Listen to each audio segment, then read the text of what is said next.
ស្វាគមន៍មកកាន់ channel Super សង្កជីទាំងអស់គ្នាអូខេថ្ងៃនេះខ្ញុំមានវីដេអូមួយចង់បង្ហាញអ្នកទាំងអស់គ្នាពីរបៀបនៃការធ្វើ thumbnail ដាក់នៅលើ YouTube តែម្ដងតោះឥឡូវមកខាត់ពេលយូរអ្នកទាំងអស់គ្នាអាចធ្វើ thumbnail បាននៅក្នុងកម្មវិធី kinemaster ដោយអ្នកទាំងអស់គ្នាធ្វើការ download នៅ kinemaster មកបន្តមកទៀតអ្នកទាំងអស់គ្នាចុចត្រង់នេះបាទហើយមកបន្តទៀតអ្នកទាំងអស់គ្នាចង់ដាក់ thumbnail មួយណា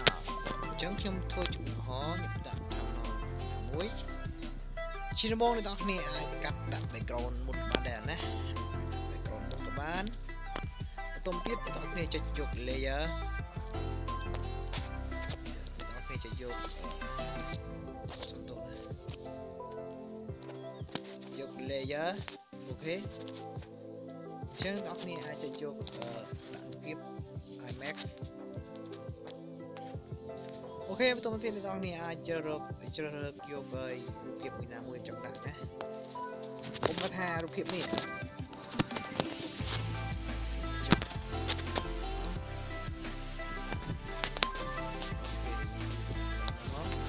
ើយអ្នកនរគ្នាអាចបន្ថែមរូបភាពហ្នឹង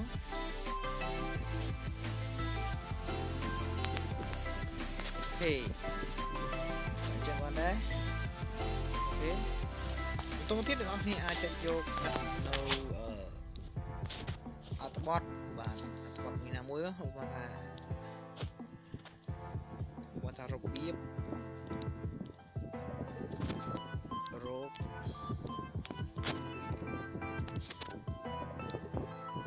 USD free អូខេអញ្ចឹងទៅទៀតអ្នកនរគ្នាអាចអញ្ចឹងអ្នកនរគ្នាអាចឆ្នៃដាក់ឲ្យល្អស្អាតបានដែរបាទហើយដាក់នៅ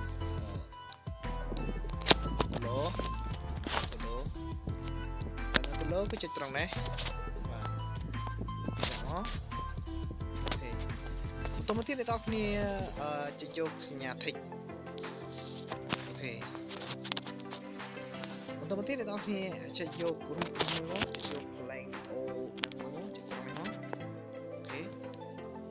អូខេបន្តទៀតអ្នកនរគ្នាអាចចុចយកត្រង់នេះបាទ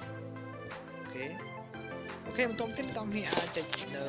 ខាងលើគេអស់គឺហ្នឹងណាអូខេអញ្ចឹងជាការស្រេចបាទជាការស្រេចនេះគឺជាការបង្កើត channel